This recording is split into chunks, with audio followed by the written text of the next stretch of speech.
This is handog ng Pangulo sa ating mga kababayan, and ang ibig pong sabihin ng Puro Kalusugan is bringing the services closer to the community.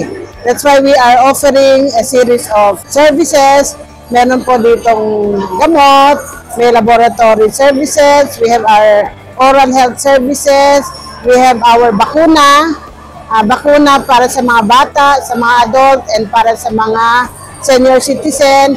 We have also nutrition counseling, we have the physical therapies services, and we have also the TB and HPV and MR vaccination. This is in partnership with our stakeholders, the Lamut LGU, the Ifugao Medical Society, and the LGU po mismo.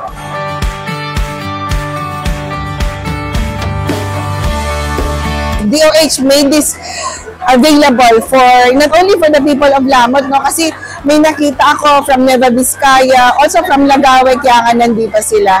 So, regardless kung taga saan, we will be giving the services that they really need. Yes, for free.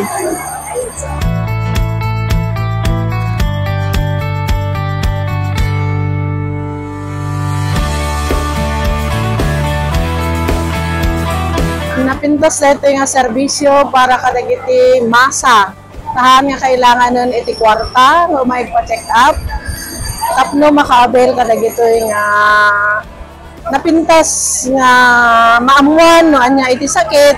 Tapno ti kastakot, masolusyonan nga dagos. Babaen iti programa nga kastoy nga special nga libre nga panagitod iti kasapulan ng iti tao. It is a big help to the community kung dagitay adayungay nga